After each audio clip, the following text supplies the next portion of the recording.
Hello, everybody, and welcome back to Talking About Birds, the only Cardinal podcast that, like the entire Cardinal pitching staff, is very hittable. My name is Nate Heininger, and I am joined, as always, by my co-host, Ben Samorka. Hi, everyone. And this week on the show, we are going to talk about the recent roster movement. We're going to try to dig in a little bit on what's going on with Jordan Walker. We're going to, as always, still try to see the good in all of this mess. And we're going to talk about the upcoming series against the Dodgers and the series against the Angels.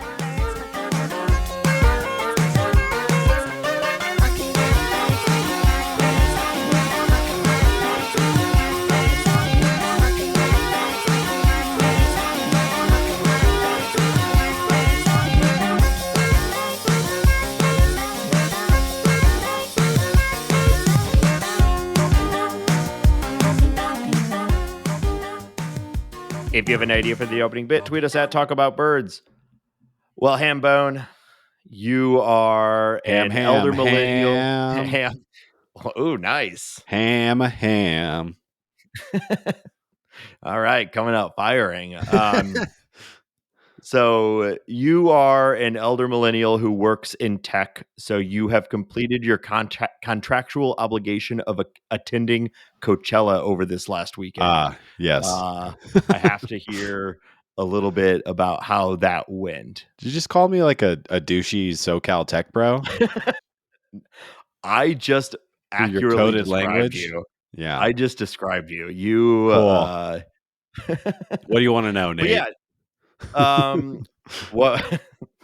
You asshole. I guess just like in like 2 minutes or less, like how'd it go? Yeah. What was your take on Coachella this year? Yeah, well, I'll add to my douchebag factor. This is my 8th Coachella I've gone to. I've gone many years, so whatever. Think what you want to think. But as somebody who is more of a music listener than an influencer or someone to be seen out and about, I don't have the complexion, the body, or the wherewithal to be one of those people. As somebody who's a fervent music listener, it's always, I look forward to it every year. It's the most fun. You're in the desert, 100,000 people, 2 weekends. And typically we see in between 25 and 30 bands. So it's just us running around, sucking down a beer when we can, eating a slice of pizza when we can, and getting to the stage at the right time. I'll tell you what, Gorillaz, I've seen Gorillaz once before, them playing on the main stage at Coachella with the sun going down, bringing out all of these guests was a really, really fun time. They brought I think they set the record for most cameos. I'm a huge Beck fan. Beck came out in the second song, and then it was everyone from De La Soul and everyone came out. It was a blast. It was hot. It was the average temperature over the 3 days was 97, which is the hottest Coachella I've been to. And being an elder millennial or whatever at this point, it handed it to me a little bit. When you were listing out the things that why you loved, what you love about Coachella, one of the first two things you said was in the desert and 100,000 people, which I understand like the vibe and everything and the scenic elements of that. But just like in a vacuum, those don't sound like two things that people would normally like. So, adding in that it was 97 degrees out, sure that was uncomfortable at times. It was like truly the hottest one that I've been to. That being said, like if you're Coachella curious or have an inkling to go, I recommend anyone to go. It is the vibes are good. Everybody, I've never had, or very, very rarely have I had somebody be mean or rude. Everyone's there to have a good time. And there's this like weird little community that pops up for 4 days. Which if those are things that you're into, it's a lot of fun. If they are not, it's horrible because you're around those people and you're outside for 4 days straight. This is, I don't know if many people will care about this, but another highlight for me was Despacio, which is it's a a very specific soundscape setup where essentially they have this large air-conditioned tent kind of off in the corner for the nerds. Now you're speaking my language. And there are 6 or 7 like multi-$100,000 Macintosh speaker setups, and they're all pointed to the center of the room. And there's a massive disco ball. And James Murphy from LCD Sound System and the 2 guys from Too Many DJs were spinning records from 3 to 9 every day. So you can kind of pop in there, cool off, grab a beer, dance, and kind of get back to the festival. And that was really, really special. We went in there for 2 different days. And again, I understand even explaining that right now, that is not for everyone. But the idea of like, oh, I just saw this L. Michaels Affair, who was a like mariachi punk band that's doing covers of Wu-Tang Clan songs. And now I'm going to go pop into Despacio to hear some 1970s funk. Oh, and now I'm going over to the outdoor stage to watch Dominic Fike. If that sounds like fun to you, and it does to me, with an ice cream in hand, like it's the best place to be. So, yeah, I had a great time. I think Can't you imagine the probably ice cream in the hand's not lasting very long, oh, you both got to because of suck whose that hand is puppy in down. who. Yeah. Oh, yeah. Yeah. Yeah. Well, you could probably hear the Um, Coachella in my voice right now. So mhm. either I'm sorry or you're welcome. I don't know if it makes me sound better or Lot worse, of but lot of lot of saying, nowhere to go but up with that. So, yeah, fair enough. my, of course, my natural inclination is to be antagonistic towards you, but it does sound fantastic. I intend to You would enjoy it. attend. Yeah, I think I would. One last question. I guess you've kind of talked about the like what was your favorite, but what was maybe your biggest surprise act of the show? I know you're bouncing around trying to see a lot. So anybody really stand out to you? Yeah, Blondie. What I knew I was Nice. going to enjoy Blondie, but I mean, she's 77. I think we looked it up, 76 or Yeah, 77, it's and she wild. came out and kicked ass. Like the coolest lady of all time. Great set. Um, she came out with these like crazy Star Trek style sunglasses and was draped in like a mere shawl. Um, that was really, really great and a lot of fun. And like somebody who I would never see, like Blondie's not Yeah, just like touring, right? I'm not right. going to see her anytime soon. That I think that would be my number one. Seeing Blackpink, which is something that again I would never just go see Blackpink on my own, uh, because reasons. And I have no problem with Blackpink. Well, Just it is my 5-year-old daughter's favorite yeah, artists, and so usually there's a lot big crossover between 5-year-olds yeah. and people like yourself. So So again, that was something that was I was surprised by, just like the fireworks, the dancing, the music, how into the yeah, crowd it was everyone was. Also, Blackpink did this fun thing where if you went to a booth earlier in the day, they were playing in the evening, you got these wristbands and the wristbands had a light on them and they would coordinate with the music and with the lights that were on stage with Blackpink. that's cool. So they're 100,000 people standing in a field with wristbands that are lighting up to the music that you're listening to. I mean, it's a pretty wild experience. Yeah. I Yeah, like Blackpink too. They are it's like it is an impressive calculation of like pop music boiled down to like the most satisfying thing that's ever been made. Everything is put through this like it's like the boy bands of the 90s, only we're yeah, doing it 30 years later. So it's even more like tailored to be exactly what you want it to be. Which it can also turn you off from it. It's not something that I listen to like all the time. yeah. It's like too perfect, but it's a fun spectacle. Um, well, cool. Yeah, I could go on Glad and you're on. Blink back. 182 Yeah. was great. Another group I never thought I would see, Earth Gang. Yeah. Yeah. Yeah, I could go on and on, but it was a lot of fun. Love Earth Gang. Well, we've got a Coachella of our own coming up this weekend, don't we, Ben? If you've listened to this show pretty much from the beginning of, we started this show in March of, at least this version of the show in March of 2022. And so, or maybe it was February. I don't know. Anyway, if you've happened to have been with us for that long, first of all, thanks for being being a listener for so long. But you'll also remember we went through this last year. Ben and I participate every April in a little fishing tournament that is hosted by my dad down at Lake of the Ozarks. And well, I think the notable thing that our listeners are going to want to know about is that we've come in dead last like 3 Every years single in a year. row. Yeah. Yeah. We go with our buddy Chris, who does the music for the show. And, we win in vibes. But you know what? This year, Ben, I'm feeling like we got a chance. This is my prediction, someone is going to do worse than us. Okay. It might be because I push them into the water off the boat, which, hey, none of us have done before. Not me, you, or Chris have fallen off of the boat yet, and I think that is also an accomplishment in of itself. So Ben will be flying into St. Louis in like 40 hours. We're gonna have like a midnight drive down to the Lake of the Ozarks. Super safe. Yep.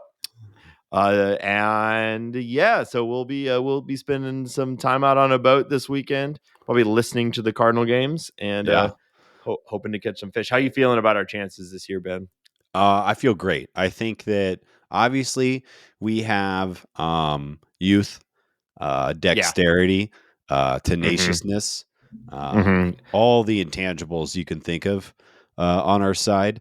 The only thing that we don't have on our side is like $50,000 plus fishing boats and skill. And decades of experience, knowledge, wisdom, and focus.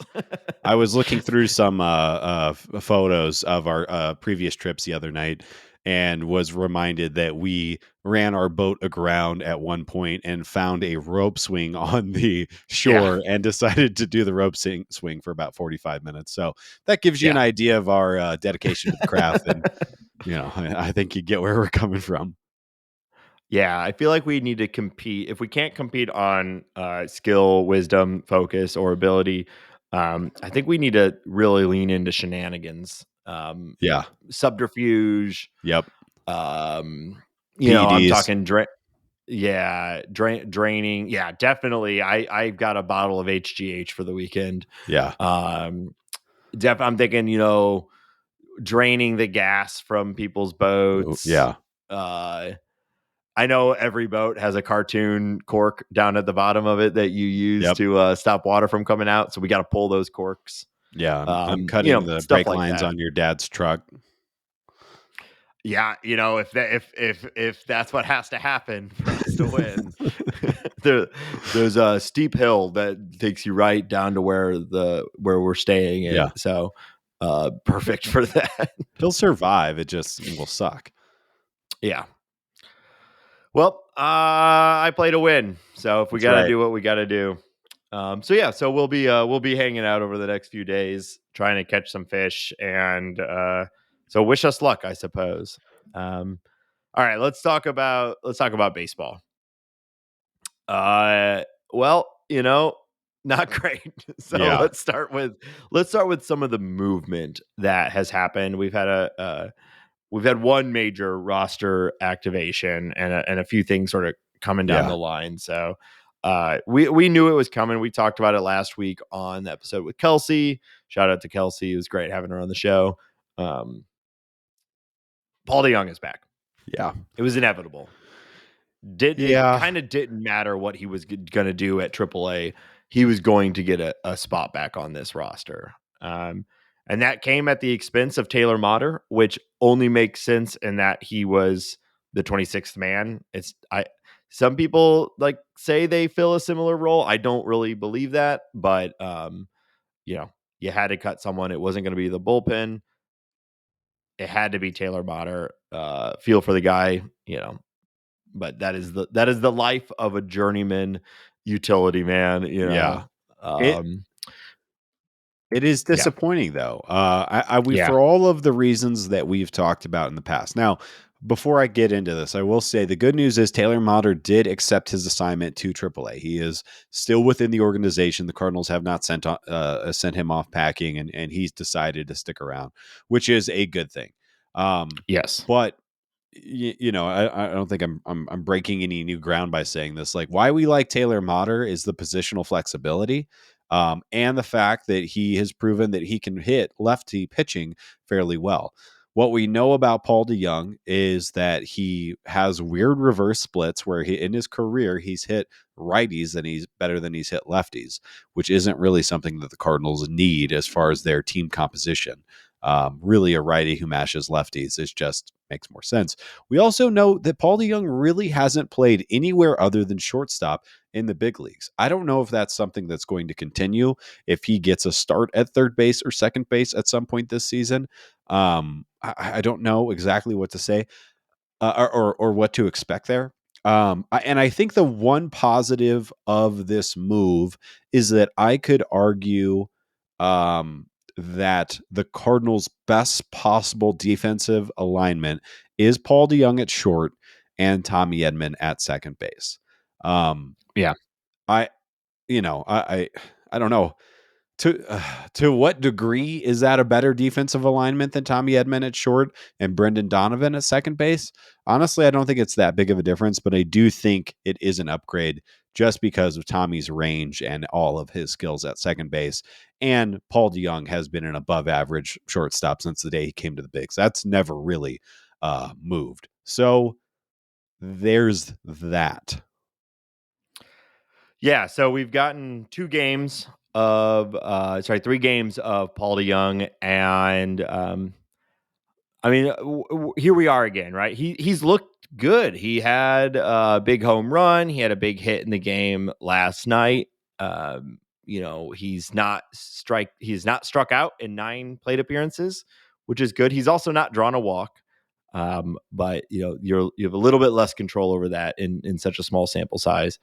Um, I just, this has been the Paul DeJong experience for the last several years, is that he spends some time in the minors. He eventually starts to rake in the minors. They bring him back up. He looks good at the majors for a short time, and then the approach collapses, and we're right back where we are. Yeah. So I don't know that it's worth to completely relitigate that. I guess we just be happy with effective Paul DeJong as long as we have it. I do agree with you that I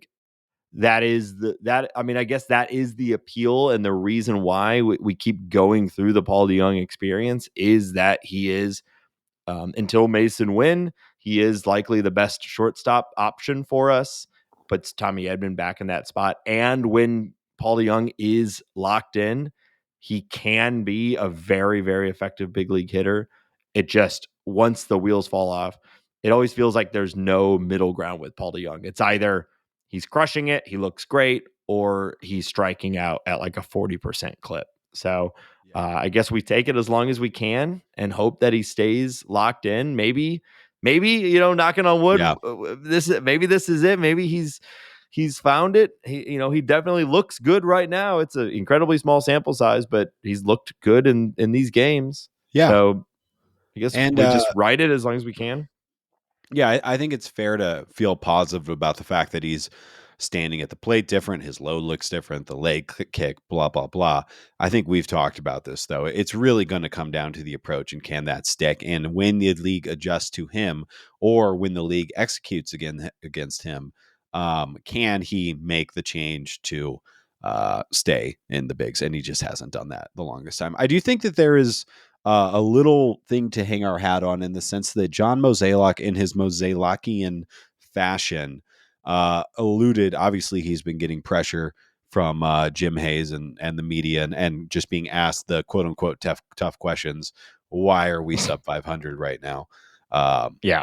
Which he should be asked. And of course, Mozeliak, I think he's terrible at answering these kind of questions. But something that he said that I thought was interesting. Ben, I take offense to that. Yeah. I think when you really break it down, and I think I do a good job of answering these questions. Yeah. Ultimately. Ultimately, I think I do a great job. Well, John, you alluded to the fact that you don't think that the team is done being augmented. You did not think the team was in its final form. And Paul DeJong being shipped out makes a lot of sense.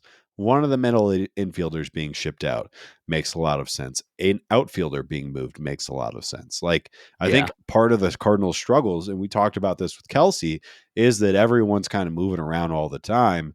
And it's just the consistency has been hard to find. So, do you solve that via trade? Are the Cardinals' hand, because of this slow start, is Mozeliak's hand forced to make a trade sooner than later?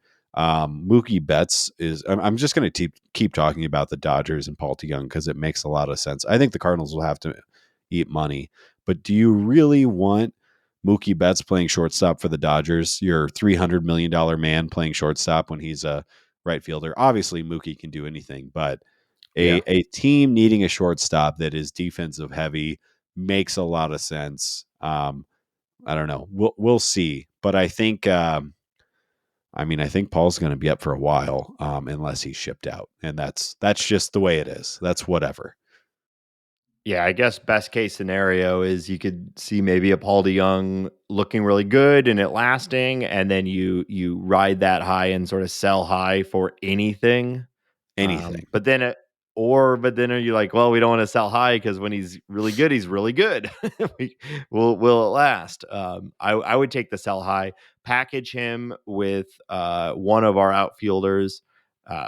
We've still got Yepes in the minors. The outfield's looking a little weird right now. I think it's easy to build the narrative of it's just they're not there's no consistency there. It also is likely that it's an outfield full of rookies. And Yeah. so they just go through the ebbs and flows of adjusting to the major leagues.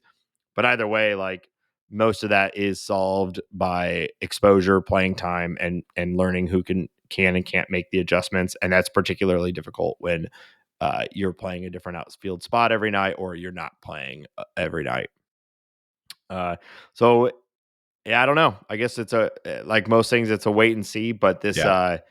they've dug quite a hole where though every day you're waiting and seeing, you are digging yourself even deeper. I saw a stat the other day that a lot of people thought the Cardinals would be. This was a high end prediction, but it was not considered an unreasonable prediction that the Cardinals would win 95 games this year. At this point, for the Cardinals to win 95 games, they need to play at a 100 win pace for the rest of the season. It's something like a 615 winning percentage through the rest of the season to reach 95 games. So doable, but Yeah. feels very, very unlikely at this point. Yeah. And every game you lose, you're that equation's getting harder and harder and harder. Right. Yeah, and I think you can predict further regression from the Reds, who are tied with the Cardinals as of this record, regression from the Cubs, and Pittsburgh is not going to end up leading the Central. I feel pretty confident in that. So there will be some wins. We can complain about the timing. We can complain about the schedule. But I do think you're right. We are at that point now where 15 losses are not going away. Though you have those. Those are in your loss bank or whatever now. Like you cannot withdraw them. So just as we were talking about like how this 20-4 start for the Rays can really set them up to kind of go into cruise control. The opposite can be true for the Cardinals. Luckily, they're in the NL Central, not the AL East, but it's not great. Not great. It is crazy that, and it's a good thing for the Cardinals is that the Brewers are also not in first place in this division. Yeah. So, though they're obviously having a much better start than the Cardinals. All right. So next, Adam Wainwright has begun a rehab assignment, and he's doing his damnedest to be a leader of men from Twitter and the dugout. I don't know if you've seen all of his hoorah chanting about how fired up. He's fired up. So we love a Wainwright, and we really hope that his presence is exactly what he is hoping it will be as well. Skeptical about what a single starting pitcher will do, but it obviously all cascades, and I'll just be glad to see Wainwright back on the mound again. Yeah, I think it's less. I'm sure that the rah nature and him being the leader and the old guy and yeah, that makes people feel warm and fuzzy on the inside. I don't know if that affects their performance, but I will say this team is in need of a change that's a little bit larger than Paul DeJong. However, that change comes if it's adding a Wainwright, making a trade, whatever it might be. I do think just to the human nature side of it, just to get the ickies off of you. Make a change to the roster that you can feel good about. And even if it's just mental, if Nolan Arenado feels better that Waino's starting over Jake Woodford, that's good. That there's real value in that. To what degree, I don't know, but I Yeah. want my Nolan Arenados to feel good when they go into work. So yeah, I'm looking forward to that. He didn't have a great start. That's fine. I do not care about Waino rehab starts. The guy's in his 40s. He knows what he's doing. We'll see what the Yeah. fastball looks like when he gets back up. That'll be I'll reserve judgment and critique until we see him throwing to big league hitters. Yeah. Hopefully it will, as you said, help them get the ickies off. Yeah, All right. And I spent a lot of time in the dugout. That's how we talk. that's that's the wow, leader of men. Yeah. I'm here to get the ickies off. Yeah. Um like a icky removal percentage. Yeah. And finally, a off-season World Baseball Classic darling, Vilking Rodriguez is also rehabbing. That's exciting. I think even though I know we're just coming off of a blown save, and it's not like the bullpen has been perfect, but the bullpen continues to be a thing that I'm not nearly as worried about as other No. parts of the team. No. But still, you can always use more good bullpen arms, and he is someone that I think a lot of us are excited to see. And I mean, you could quickly see him escalating to a back end bullpen role if he Well, can continue what we saw at if the the BBC.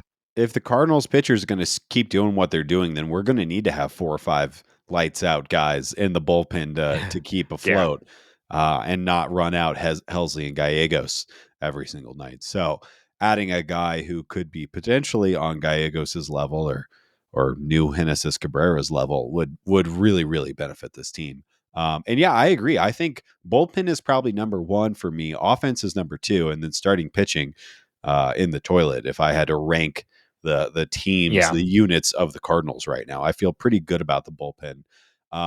Do I wish Ryan Helsley was trusting his fastball a little bit more last night and not breaking out that curve? Yes, but Yeah. we have those nights.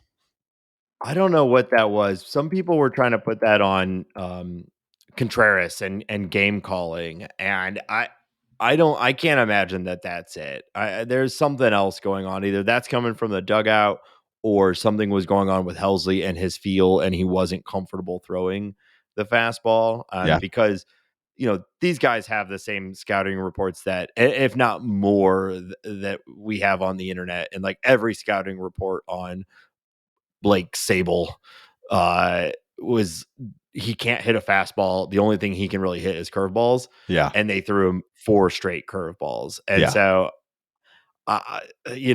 like what led to that decision making? I don't think it's just Wilson Contreras having it in his head, like, let's throw a bunch of curveballs. It's something underlying there. Also, Um, that's not how baseball works. It's not one guy making a decision. I mean, that happens yeah, sometimes. A guy will bunt without the manager's consent or something like that. But in the ninth inning of a game like that, when they haven't won, it's not one guy's fault. That's the team's fault. The game plan was bad. yeah.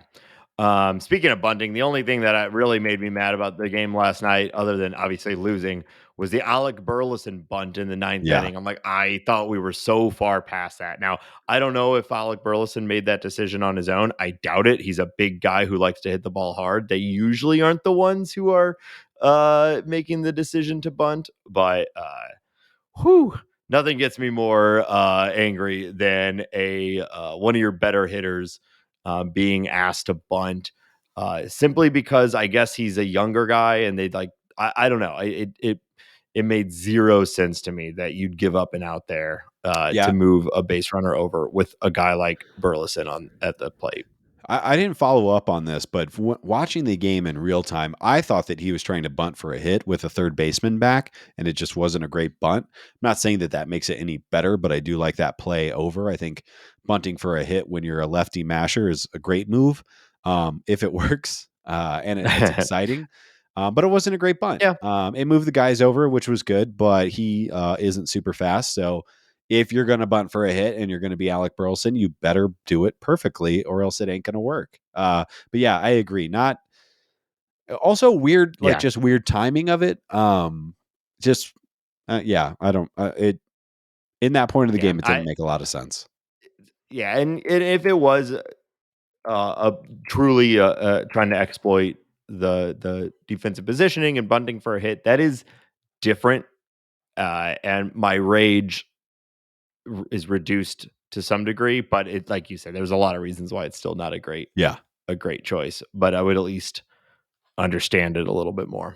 So, all right, well, hopefully Vilking can come up and get a good spot in the bullpen and continue to help. Let's talk about Jordan Walker a little bit. Hey, everybody, quick editor's note here. About 30 minutes after Ben and I recorded this episode, the news of Jordan Walker being optioned down to AAA was dropped. So classic fashion there from John Mozeliak, not respecting our recording schedule. But I think everything that we are about to talk about regarding Jordan Walker still applies. And we'll be back next week with some deeper takes on the decision to send him back to AAA. But I'll tell you right now, don't love it. Thanks, everyone. We've seen Jaywalk, a reduction. Skywalker. Yeah, Skywalker. Man, we had a lot of bad.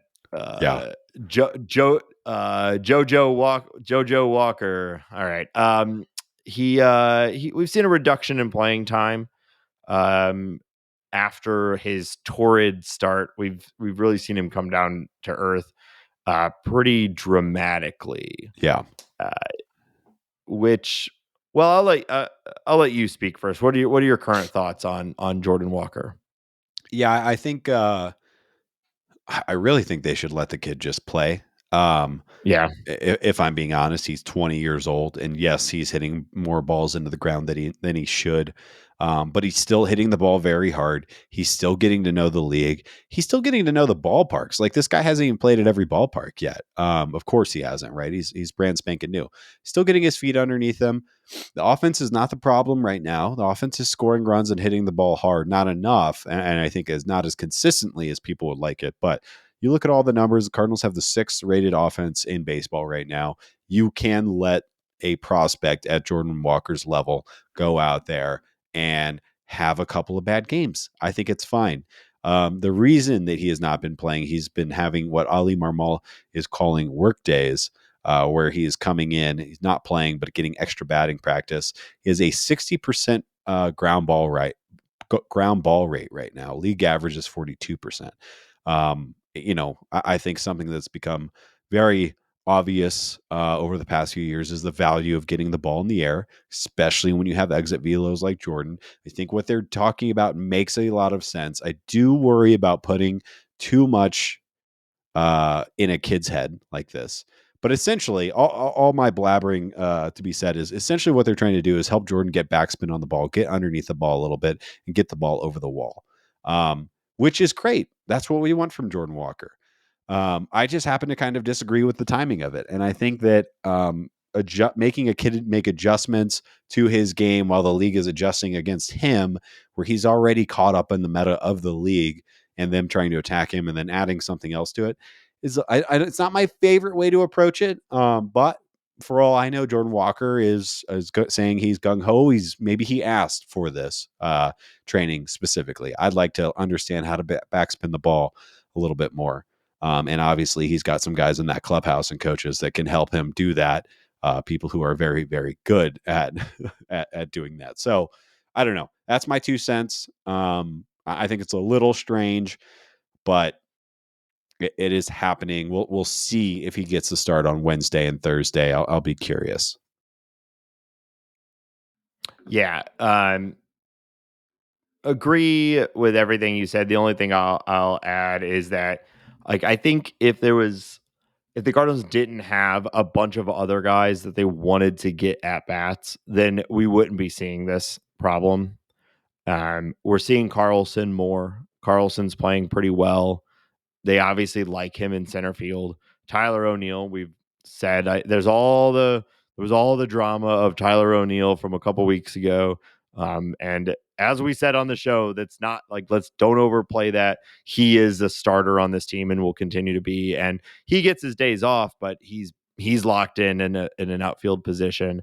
And so they want to have this flexibility to be able to put Burleson out there, to be able to rotate around. And so I think, like, that coupled with the recent um, you know struggles, which I think is probably unfair to call it that, because for all the reasons you said, but like on paper, if you're actively trying to win games right now, which they need to be, you can understand the justification for having him now be a part of the outfield rotation rather than being the locked in every game, no matter what, he's playing right field like he was out of the start and when the streak was going. So I think I agree with you. I think my desire would be that he starts every day in right field and we just let it rip, because the end result, we all believe, of that is one of the best hitters in baseball. And the sooner we can get to that, like, the better, even if it costs us some games or some good plate appearances early in the season. That's okay. That's a gamble, or like a bargain we're all willing to make. But with the pressure on the team to win right now, and also other guys playing well right now, I get it. Yeah. So hopefully he just starts hitting the ball in the air more and it solves itself and he's the starter again.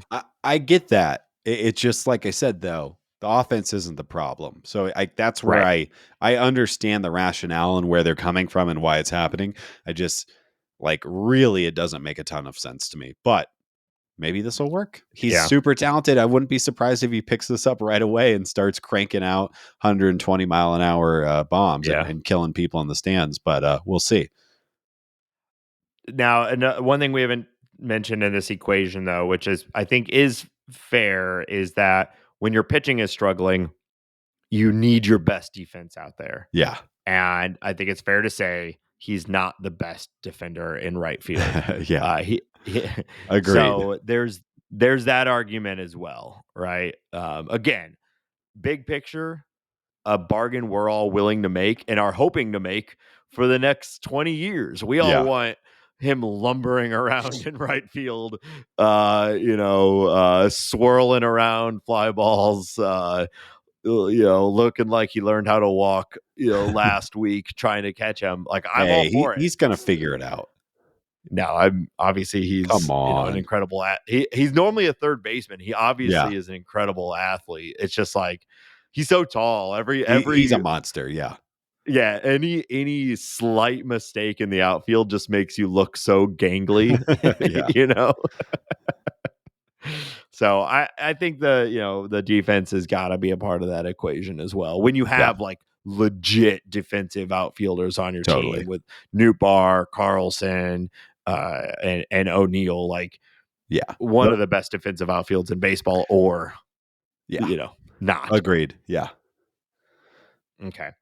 Well, we're going to continue to talk about more about we're going to stick with positives mostly this episode, even though I think obviously out there most of you are probably not feeling any positives, and that's fair. So hopefully this can maybe help lift a little bit. But before we do, we would like to remind everybody that this show is supported by listeners on Patreon. If you enjoy the show, first of all, we're glad that you do. Thanks for listening. Thanks for taking the time. There's a lot of stuff out there, and we appreciate you taking the time to listen to us. And if you really want to support the show and show us, some love, consider supporting us on Patreon. There's lots of different levels, but the lowest level, $2 a month. Check it out. We really spend a lot of time and thought and effort to bring the show to you, and we appreciate the support. Shout out to the patrons who are supporting us currently. Patrons of any level get access to our private Discord server. It's called the Bird Scored. Tweet, baby. We're having a great time in there. As always. Lamenting together, celebrating together, just talking about whatever. Going to other sporting events or traveling the world and seeing baseball around the world. There's a lot going on there. So join it. Follow the Cardinals like you have never before. Join our Patreon. We'd also love it if you would spend just a minute and leave a review on your favorite podcast platform. It really does help us out. Ben, if people want to find us online in other ways, how can they do it? Yeah, make sure to follow us on Twitter at Talk About Birds. You can also follow us on Instagram at Talking About Birds on Instagram. If you have any thoughts, questions, criticisms, biting comments, if you want to make fun of my music taste, send us an email at talkaboutbirds@gmail.com. Also want to point out that we are on Spotify. Check us out there. And we have a TikTok. We're doing TikToks. Check out the TikToks. If you want to see our faces. We got a TikTok. We got a TikTok. And if all that's too much, you can simply go to talkingaboutbirds.com to find all those links and us and all that crap, or I don't know, whatever you want to do. Dox us. But talkingaboutbirds.com. And hey, I've talked about it a little bit on this show here and there, but I do have another podcast, and we just celebrated our 9th anniversary. I've been doing that show for almost a decade. It's called The Short Game. It focuses on short video games that respect your time. It's good for, we talk a lot about how you fit games into your life. And if you're going to spend time playing a video game, why not play a really, really good one that you'll actually be able to beat? We just recorded our 9th anniversary episode where we took the impossible task of trying to rank our 9 favorite games out of the over 700 that we've discussed on this show in the last 9 years. So check it out. I think it's a really good intro to the show if you're interested in checking it out. Again, what's it's that show called? The Short Game. Yeah, there you go. It's The Short Game. The Short Game. Yep. So smash that subscribe button, bro. Oh yeah. So yeah, thanks for anyone who checks that out too. So again, things have been not great, but there are a few bright spots in this season right now. We've kind of already touched on how we think the bullpen is good. And one of those reasons why the bullpen is looking good is the sudden reemergence of Genesis Cabrera, which has been very exciting. One thing I heard last night listening to the game, Rick Horton on the radio broadcast was calling him Cabby, and he called him Cabby like 8 times in like a 1 minute period. And I felt like I'd never heard anyone call him Cabby, let alone that many times. Have you heard Cabby? What do you think of Cabby as a nickname for him? Cabrera, Cabby. I think it's fine. I mean, obviously, if Genesis was walking up to me and saying, "Ben, please, I need a nickname so the guys will like me," I would say go by Sega, because obvious. Yeah, obviously, yeah. So I would call him Sega Genesis Cabrera. But Cabby's fine, I guess. Do you have an issue with it? It just struck me as like I felt like he was trying to make it happen, first of all, because he said Cabby like 8 times in a minute. And I'm just like, when you got such a cool first name like Genesis, like, do you need to shorten your last name into like a baby name? You know? Well, like it's for these Midwestern mouths like we have, and Rick is from California, but he's Midwestern now. Genesis can be difficult to say for for people like us. So maybe he's trying to help us out. I can say Cabby all day. Yeah. Okay. Well, I didn't really like it, but what I do like is we're promoting Sega on this show. Yeah. So Sega was He was incredible yesterday, but just in general, he's looked really, really good, which has been a welcome addition to the bullpen. Yeah, what have you been seeing out of him? Yeah, I mean, I think just to kind of touch on what you're talking about is not that I had written off him. I just kind of thought that we had it lightning in a bottle there for a moment, and that moment has flashed away, and he was going to be serviceable. But I mean, if Genesis can fill up the strike zone, his stuff is so good that he can do really, really special things. So I think it's been amazing. What's interesting is that, you know, he has an arsenal adjustment. He's really pumping that slider. The fastball's ticked down a little bit, but people are still reacting to it like he's throwing high 90s, 98, 99. When really, I think his average fastball this year has been about 94, 95. Obviously, he can get it up there a little bit more when he wants to. But I mean, a lefty that throws as hard as he does has always been valuable, will continue to be valuable, is a hot commodity in baseball. And again, like he didn't come out of nowhere. But it looks real. It looks great. I'm happy to see the squad is back after the strikeout. Very, Yes. very excited about this guy. Yeah, yeah. We need all the help we can get right now. So Yeah. this sort of return to form and like re-breakout is what makes the team more competitive and better in ways than we weren't quite expecting. Yeah. So really excited for him. Love the squat. Sega, we're on board. Yeah. Have you seen the Sonic movies? Do you like the Sonic movies? They're fine. Yeah. They're fine. It's kind I of like Jim Carrey. I like all parties involved. You know, Jim Carrey having the time of his life. Yeah. Ben Schwartz, the Yeah. incomparable Benny Schwa, having the time of his life. What's the main guy's name? Is that James Marsden? Yep. Hunky James looking good. Yeah. Hunky James. Yep. Yeah. Okay. What else is going well right now? Let's talk about Wilson Contreras a little bit. Yeah. Yeah. You know, I kind of, well, first off, I wanted to talk about this because Wilson's obviously hitting, and he's doing what we thought he would do. When he hits the ball, he hits the ball hard every single time. He sprays it all over the field. It's a lot of fun to watch. That first couple of weeks was rough, but that's going to happen. And that seems to be behind him, seeing him kind of lock in, especially rocking a over 11% walk rate. The strikeout rate is under 20%. I mean, everything's looking really good. What I wanted to talk about, though, specifically was Wilson Contreras' defense. And I want to just speak about that through the defensive WAR rating on Fangraphs, because something really stuck out to me. Who do you think is the most valuable defensive catcher in baseball today? Well, this feels like a setup. Yeah. So I don't know. So I'm gonna guess I'm not gonna guess Wilson Contreras. So that's where it feels like this is set up to do. Yeah. I'm gonna say Sean Murphy. Wow. So Sean Murphy is actually number 3. Number 1 is William Contreras. Anyways, kind of fun.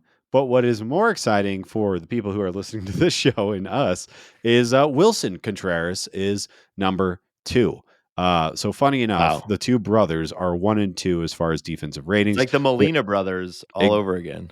With Sean Murphy at 3, Cal Raleigh at 4, and Elias Diaz at 5.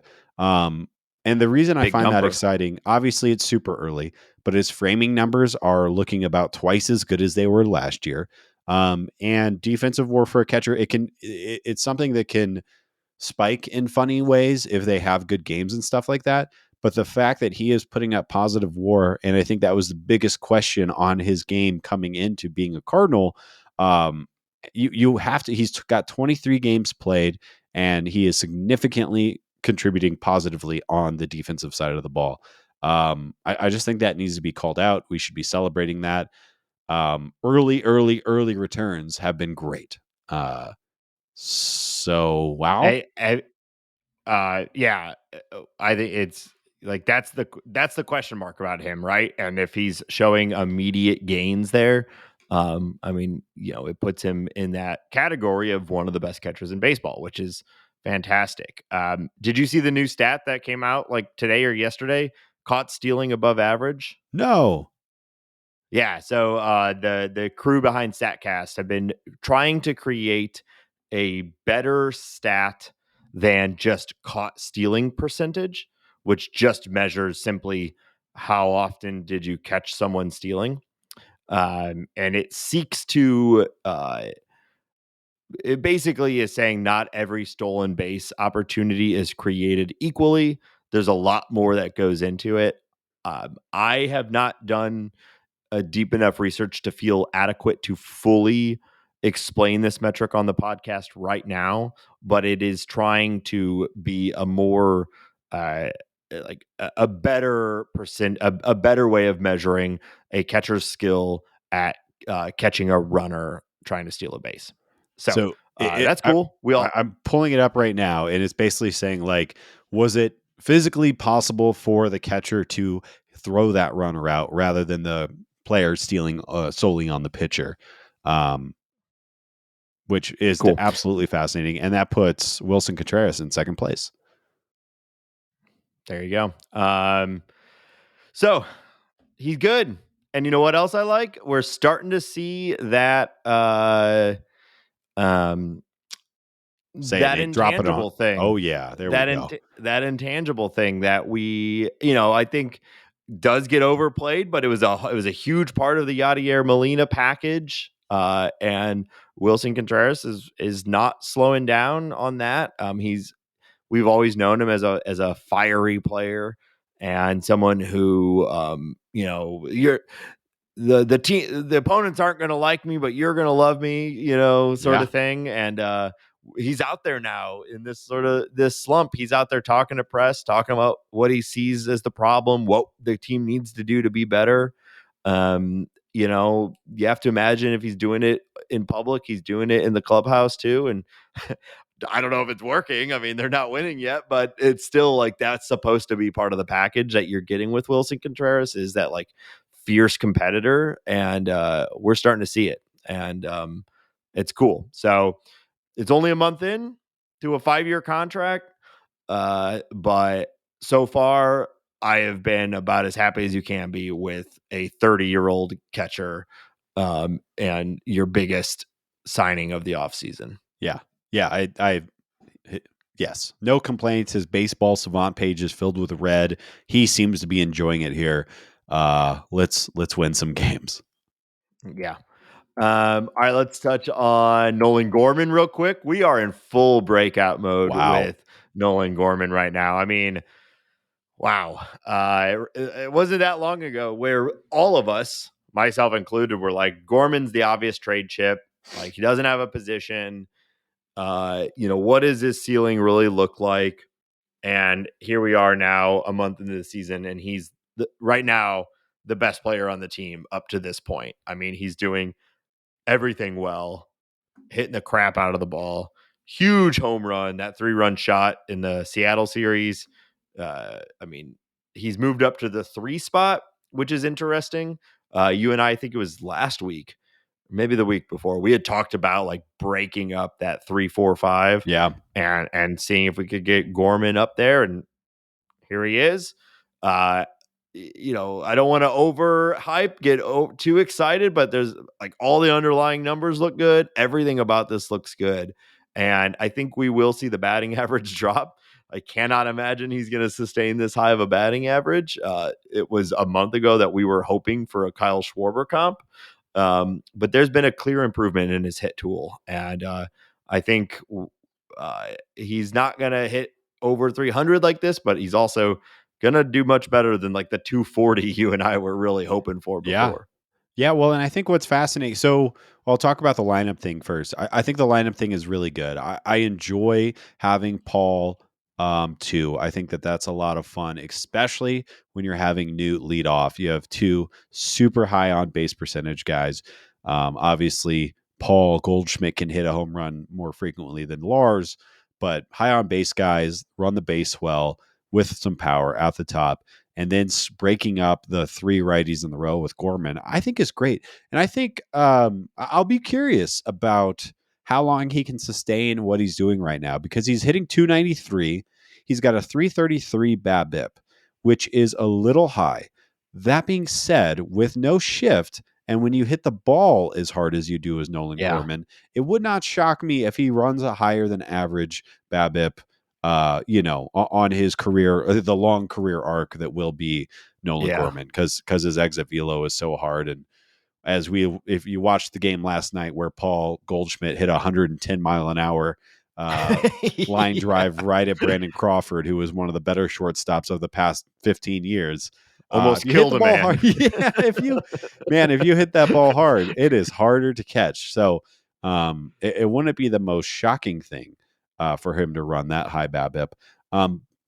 For me, it's the approach, though. Just his ability to lay off crappy pitches, his ability to extend at bats, and then absolutely demolish the pitch that he wants to swing on has been the most impressive. If you care about this type of thing, his average is 293. His expecting batting average, according to Statcast, is 303, right in line. Yeah. Same with slugging. He's slugging 600, expected slug of 621.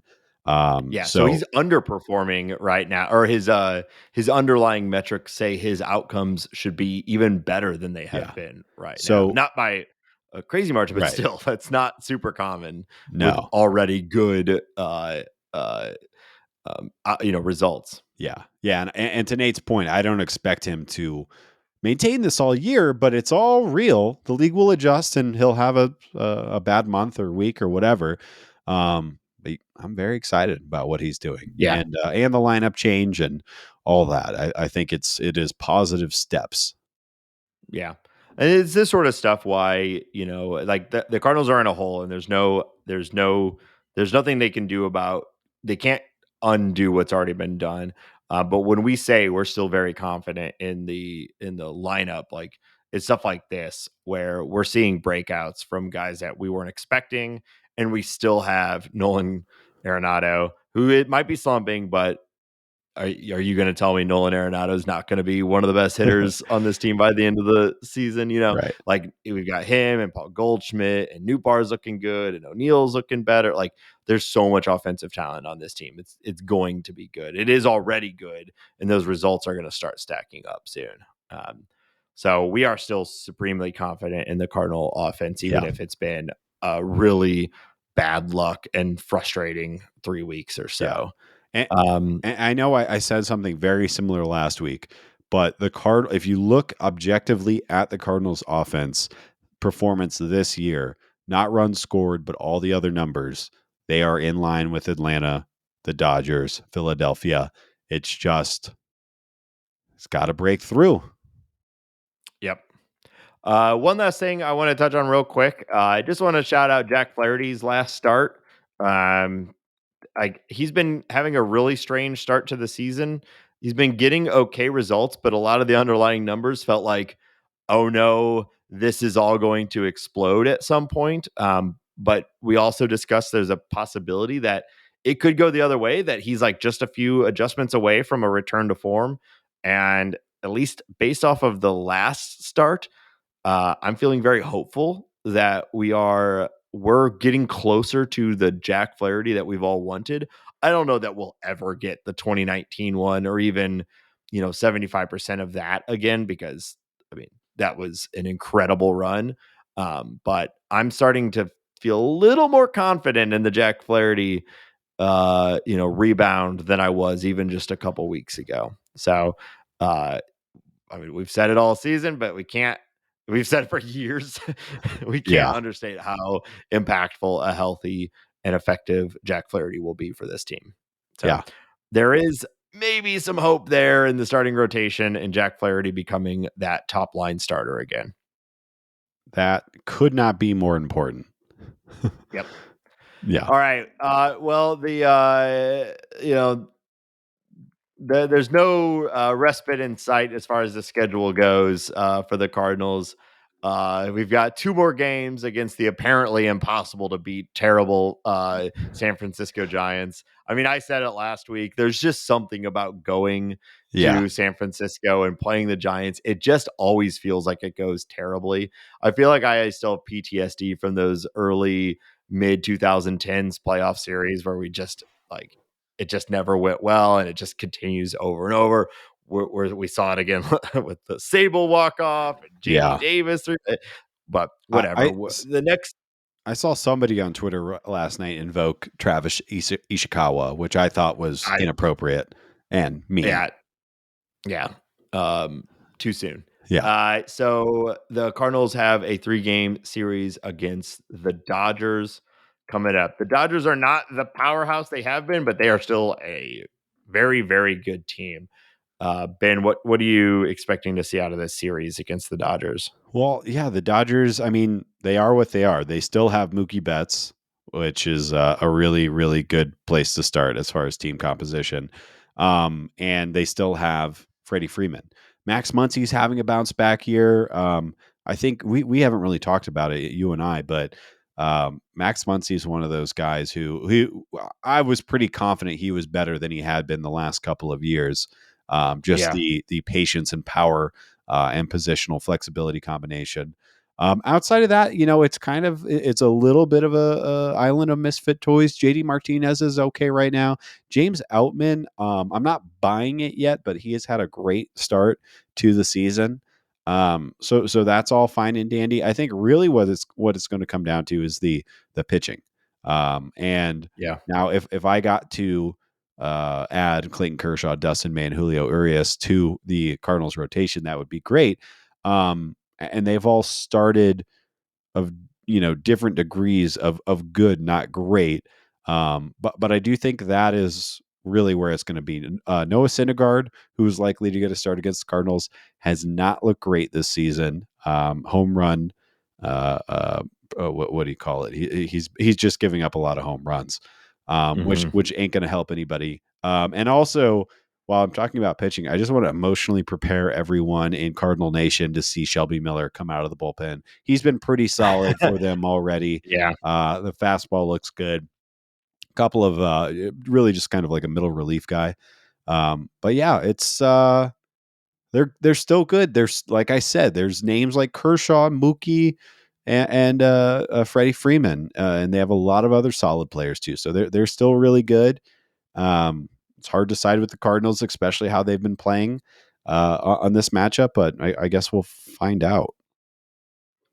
Did you see the very funny sort of the news that's been going around about the Dodgers? They've had 4 or 5 guys placed on the paternity list in the last, like, basically plus or minus a week off of like last week, so like 5 guys have all had kids in the last couple of weeks. And you know what was 9 months ago? The All-Star break. Well, so they had a break and they had a goal. So good for them. Lots of dads on the it's the Dodgers. Hey, has anyone That's seen pretty this? good. Have you heard That's about a this? T-shirt. Yeah. And maybe those paternity leaves will line up with the Cardinals series, and we can punish them for that. Having Most starting of them families. are done already. Oh, Most terrible. of them are done. Muncie's on it right now, so he should be back by time the series starts. So after that, we have in town the Angels, which are a bad team except for having the 2 best players in the universe, which actually makes it a really fun series, right? It's in St. Louis. Right now, if you're interested, if the schedule stays exactly the same, which is still a big if, it's a full week of games. Ohtani will pitch on the Thursday day game, which is May 4th. I'm going to try to go. If it lines up for Ohtani, I'm going to be there. I really want to see him pitch. I suspect that a lot of us even though this will likely not matter at all, are going to try to really make Shohei Ohtani feel at home. Yeah. I like the effort. Yeah, I know. And I don't know. What are you expecting out of this Angels series? Well, I don't. It's funny. There's not even much to analyze, right? They have Shohei Ohtani. Everybody in the world knows who that is. They have Mike Trout. Everybody in the world knows who that is. Hunter Renfroe has had a really good start for the Angels, so we'll call that out. I think we know Hunter Renfroe from his time with the Brewers. And outside of that, like Jake Lamb is leading in ABs for their first base. Zach Neto, who essentially skipped the minors, is playing shortstop for them right now. Rendon still isn't doing much. Their kind of superstar potential prospect guy, Logan O'Hoppe, is down on the injured list right now. And outside of Probably that, for the season, by the yeah, way. He shredded his shoulder, which is a bummer. He was looking good. He's having a yeah. real breakout year as a rookie. Patrick And a fun Sandoval, last name, yeah. O'Hoppe. What a Wow, fun name. wow. Wow. Patrick Sandoval, he's a good lefty. Carlos Estevez, their closer, is having a great start to the year. The Cardinals should beat this team. They have 5 above average players. The Cardinals have like 20. So you hope it works out that way. It hasn't been. If the Cardinals get worn out by Luis Ringifo, I won't be super shocked, but that's just because I'm feeling a little down today. But yeah, the Cardinals should beat them. Don't let Mike Trout and Shohei beat you and figure it out. It really shouldn't be that difficult of a series. Yeah. It shouldn't be. No. All right. You Let's hope. yeah. So hey, if you're gonna be at the game on Thursday, let me know. We'll be in the crowd together saying Ohtani, come home, be in a commercial with Lars Nootbaar. Hell yeah. I assume most people listening to this show have seen the glasses commercial Nootbaar did. Shot in downtown Clayton, doing Japanese commercials out of Clayton, Missouri. It's pretty cool, actually. That's his mom, and was in one of them too, which Yeah. is also awesome. Good for Lars. Good for Lars. Yeah, it's like he's getting to the point where, like, if baseball doesn't work out for him on like a long-term scale, he needs to just drop out and go to Japan and be like the most famous man in Japan. Yeah. Yeah. I would not be surprised if later in his career he plays in MVP. Yeah. He should. Or it's like a broadcaster or something. Sure. Yeah. Yeah. All right. Let's check in on some news from around the league. Couple interesting things. And we love some good news, so we have a good news story to talk about as well. So Ben, why don't you run us down? This isn't good news, but I don't know. It is what it is. Addison Baumgartner, after the start against the Cardinals, has been DFA'd for the D-backs. I am assuming he will get traded. I think some team will pick him up. But Mad Bum, it was such a weird deal from the jump. But I think pretty predictably gets DFA'd by the D-backs. The Cardinals send him into the Diamondbacks' grave. His last start as a Diamondback. They really did do that. The Pirates and Brian Reynolds have reached an agreement on a long-term extension, 8 years, $106.75 million. I think this is a great deal for the Pirates. I think Brian Reynolds probably could have done a lot better than that on the open market, which makes me think he really wanted to stay with the Pirates, even though there was some, drama throughout the offseason about what was going to happen there. I'm sure a hot start doesn't hurt. I'm sure Andrew McCutchen being there doesn't hurt. Fans showing up, all that, but good for Brian Reynolds. He got $100 million, and I think he'll be just fine. Really making that Andrew McCutchen trade from years ago look really good for the Pirates. So, now they have McCutchen and Brian Reynolds. They got the money and the yayo. Yeah, not bad. Yeah, I'm very surprised by this. but it does. It's a good example of not letting narratives like skew you from how things normally work from the reality of things, right? Like in the offseason, it was like, wow, Brian Reynolds now must hate the Pirates and is done with them forever. And he's going to be a disgruntled player because he asked for a trade and they said no.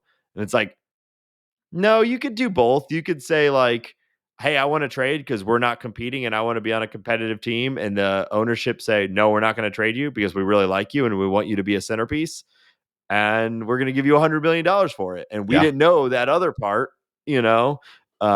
So like, it's just the news media, us, we're part of it. We're doing a podcast. We have to have stuff to talk about, but it's easy to overblow stories, especially when it comes to like narratives on people's feelings. Right.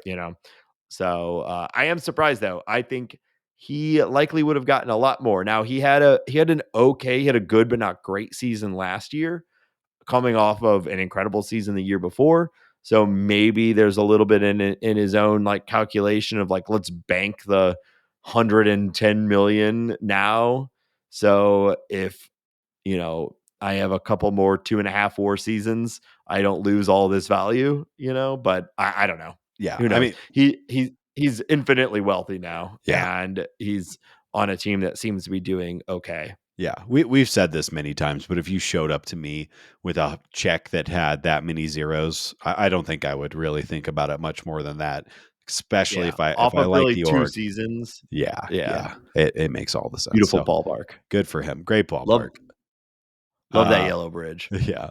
Max Scherzer receives a 10-game suspension for sticky stuff. If you didn't catch this, there's some great breakdowns online. Essentially, Max Scherzer said he's using rosin and sweat. The umpire, Phil Cuzzy, said no. There was a whole back and forth about him washing, getting a new glove, so on and so forth. And eventually, Max Scherzer was ejected from the game and receives a 10-game suspension, which I find to be extremely silly. I don't know. We don't need to get in this whole conversation, but like the guy's got to be able to use something. If he's using what's literally out on the field, then what are we doing here? I also think it's interesting that the same umpire has called out 3 pitchers and no other umpire has done this. So what that is about, I don't fully understand, but that has happened. It feels like we need a better system than an old dude rubbing the hands of a young dude on the side of the field and making a judgment call on whether there's stuff there or not. Yes. Yeah, based on Like, that, the Mets are having to shelve for 2 starts, really 2.5 starts, a guy that's making $43 million this year. I'm sure the Mets are mad about that. Obviously, Max is mad about that. It's the whole thing is kind of crazy to me. Yeah. I don't know if this exists, but I feel like if we're gonna have this, we need at this point, it's 2023, Ben. You'd think we'd have some sort of swab, some sort of spray that like we can do to say like, oh, there's a foreign substance on your hand, something that gives you clear evidence that they're cheating and not again just an old man rubbing a hand and saying, yep, it's this insane. boy's cheating. Yeah. I mean, just make the balls tacky like they are in Japan. So you don't need to have this conversation. Well, it is.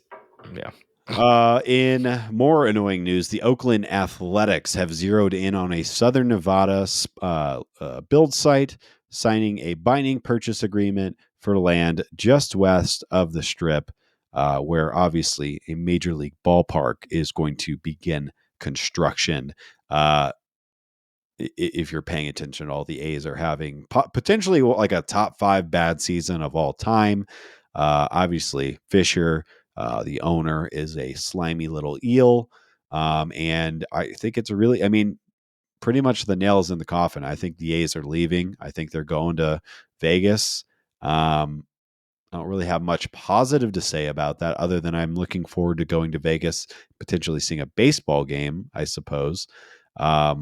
But yeah, it seems all but done at this point. Rob Manfred noted earlier this week that if need be, they could make upgrades to the Las Vegas Aviators, which is a minor league team just off the strip. I've been there before on Dollar Beer Night with a good buddy of mine, and it's a blast. Anyways, the Aviators Stadium could be upgraded to facilitate Major League Baseball for a season while the stadium is being built. So it's happening. The A's are moving. It's I don't know. It's kind of a bummer from my point of view. Yeah, I mean, you feel for the fans in Oakland. You Being hate a to see it. former St. Louis Rams fan, I know exactly how these people feel. Yeah, they're running this very similar playbook as to what the Rams did, which is just like underfund and disrespect the fans and all of the things that lead to them being able to justify to no one but themselves like why they're moving. Like it's all business. Is very frustrating. It is, yeah. I'll say like there's a slight difference between like St. Louis and Oakland, and I don't want to go too far here because I'm on your side on this. Is that like there's a thing with Oakland and the Rays as well, where like even when they were winning, like there still wasn't a huge turnout to those stadiums. Well, but you could also argue it's because they've underfunded their stadiums and made it a mediocre game day experience too. So yeah, there's a lot wrapped up in here. When the ballpark has human feces flowing out of the dugout, I'm not going to blame fans for not paying their hard-earned money to go to that shit box. I don't. What do you mean? I don't get it. Yeah, That's like that's. I've been to your house. yeah, I yeah. thought I'm that's not what you liked. charging admission though. You can Wait, just come over. then where'd all that money go? Where'd Oopsie. my? I will say last thought on this. I hope that they remain the Athletics. I hope that they remain the color scheme. I do think it is one of the best that we have in baseball. Las It Vegas is. Athletics Yeah. sounds fine enough. I really hope they Yeah. don't do something to change that. But yeah. It's Anyways, not. Yeah. Most teams have kept their names when moving. Not everybody, obviously, but most have. Right. And finally some good news. Liam Hendriks has announced via Instagram that he is in remission from cancer. He is cancer free. As far as his timetable to get back to baseball, we don't know. We do know that he was doing some throwing during chemo. And the guy is obviously in tremendous shape and all that good stuff and still young. It would be quite the story to see him play this year. We'll see. But who cares about that? Because he's healthy and moving and ringing that bell and all that good stuff. So pretty awesome news. This is what I was referring to when I opened the segment too with good news is Liam Hendriks. I mean, all-time great dude in the league too. Just not that should make you more worthy of surviving cancer than anyone else. But like, I just love Liam Hendriks. He's easy awesome. to root for. Yeah, easy to root for. And he's a great guy. And I mean, I think he's going to pitch, and it seems like he's going to pitch soon. The White Sox made the choice to put him on the 15-day IL opening the season rather than the 60-day IL because everything was trending so positively in his recovery. So, like, that's only a 45-day difference, and which would make you think he's going to be pitching in May. Yeah, man. Which is incredible. Getting a bunch of chemotherapy pumped into you and then being able to pitch in the same year is unbelievable. Very, very crazy. Yeah, I mean, we'll see. It speaks to his conditioning and his physical fitness routine, and also just like how incredible modern science is, right, and what we're able to do now. So, yeah, really, really awesome. Really excited for him. Yeah, and that wraps it up. Yeah. All right, so we're gonna play a little game. Ben, I was thinking, it's been a rough week. It's been a rough week in Cardinal games. That's as far as I'm going with that. And I wanted to just focus on some positives. So we're going to talk about some all-time Cardinal greats in this game. We're playing another edition of Who Charted? Who Charted? So, Ben, I've got two lists in front of me. So we're going to do 2 rounds of this game. On one list, I have the the leaderboard top 10 all-time Cardinal pitchers and strikeouts. Okay. I feel like I said that weird, but strikeout leaders, top 10 strikeout leaders all time for Cardinals. Yeah, I gotcha. And then I also have top 10 in home runs. And all right, we're going to play this where you have to guess one. If they're on the list, you keep going. If they're not on the list, you get a strike, 3 strikes, and you're out, or 3 outs, and you're out of the inning. Okay. Okay. I know it's, it's actually going to be a little harder than it sounds on paper. Like name the top 10 home run hitters. No, it sounds really hard. Because this franchise has been around for 140 years. Yeah. I think you'll know most of the names on this. I'm list, sure though. I'll know the names. That does not make this an easy game. But yeah, we'll see what happens. I think it's better when these games are a little hard. So if you're out there playing along, let us know how you do on, reach out to us, tweet at us at Talk About Birds if you play along, how you did in this. So Ben, I'll let you choose. Do you want to start with the strikeout list or do you want to start with the home run list? I guess I'll start with the home run list. Okay. So, so I've got it. Top 10 home run hitters of all time for the St. Louis Cardinals. Okay. Stan the Man Musial. You got it. He is, of course, number 1 with 475. Yeah. I will then go with Albert Pujols. Number 2 with 469. 469. Nice. I am then going to say Mark McGwire. Mark McGwire is number 6 with 220. Cool. And now is when it gets a little messy. Those are the easy ones because there's just so many guys is really the problem. So I guess I'll just start making guesses. Who was hitting a lot of home runs back in the day? Jimmy Edmonds. I wouldn't be surprised if he was a top 10 guy. Jim Edmonds, number 4, 241. Yeah, that feels good. Okay, I feel good about that one. Did Scott Rowland play here long enough? He obviously got injured. Stopped hitting for power. I'm going to say Scott Rowland is also on the top 10 list. Scott Rowland is not on the top 10 list. Not on the top 10 list. Okay. So next person I was going to say Matt Holliday. I imagine their numbers are very similar though. So I don't think I'm going to say that. Let's say, oh man. Wow. Ray Lankford has to be on that list. He was a Cardinal forever. Number 5. Okay. 228. Wow. So far you have 1, 2, 4, 5, 6. 1, 2, 4, 5, 6. Okay. Let's put. Was Jack Clark here long enough?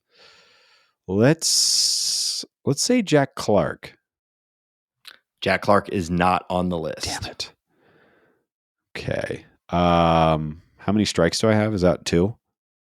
Yep, you have 2. So 1 more and you're out. Okay. Man,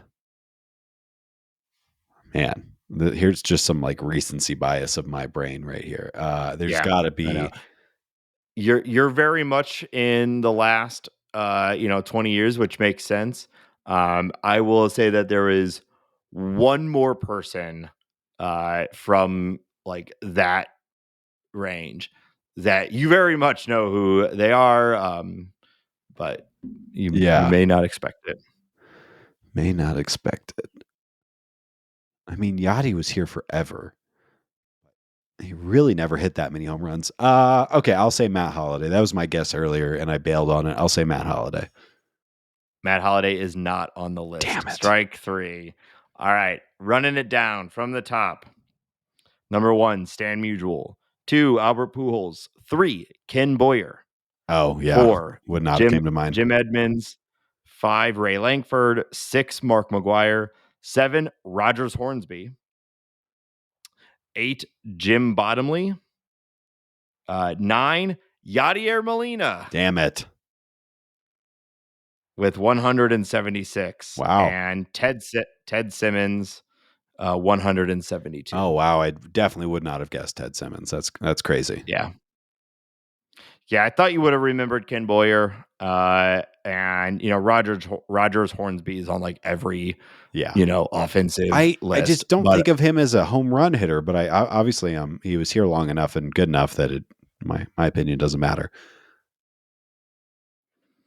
Well, that's the most accurate thing you've said. Thanks, pal. This whole time.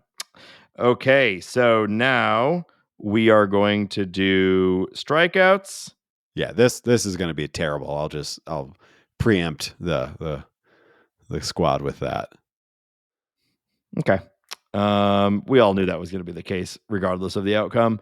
All right, strikeouts. Yeah, I don't know. I guess I'll start with Waino. He's got to be up there.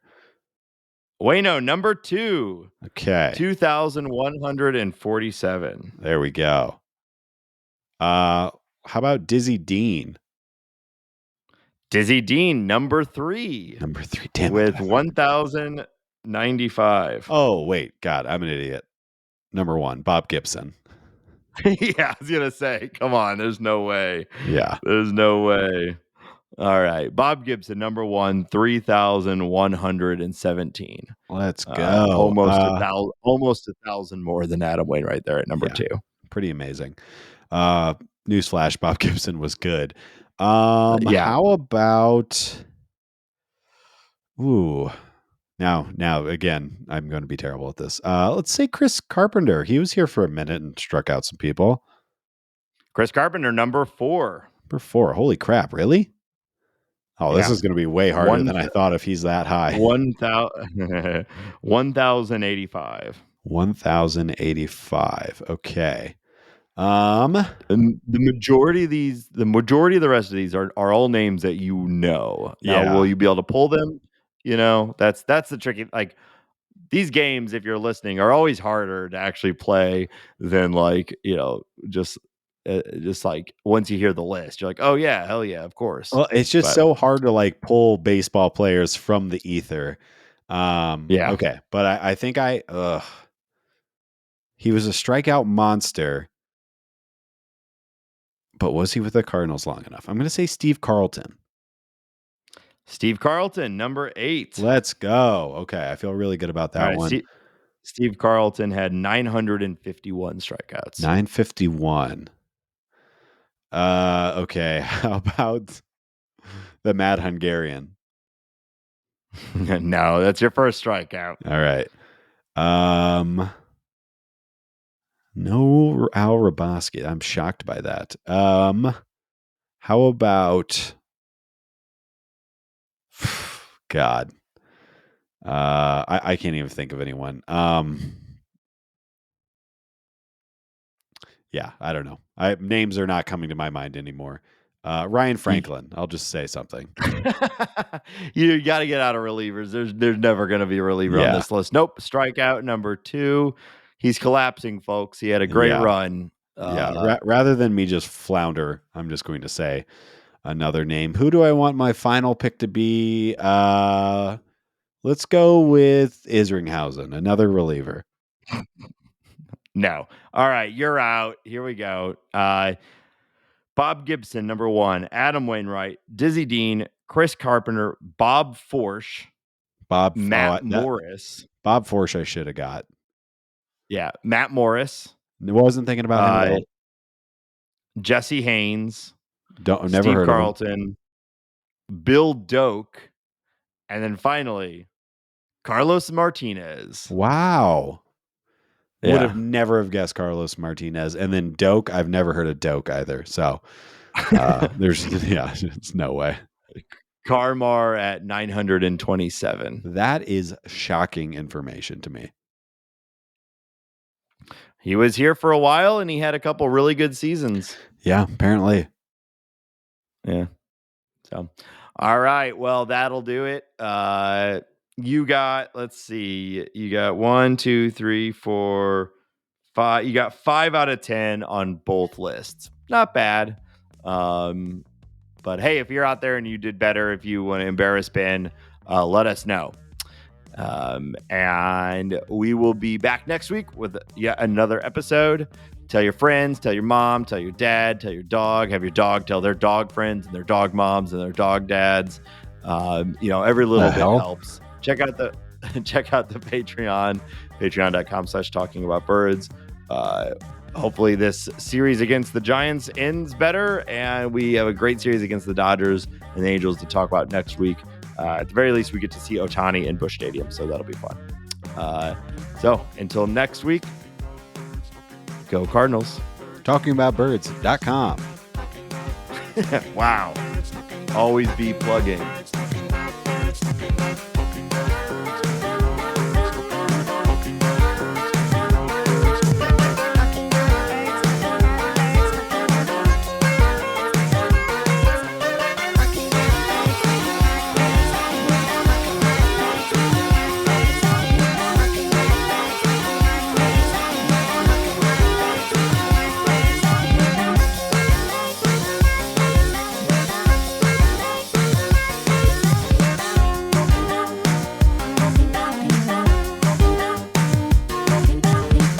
Talking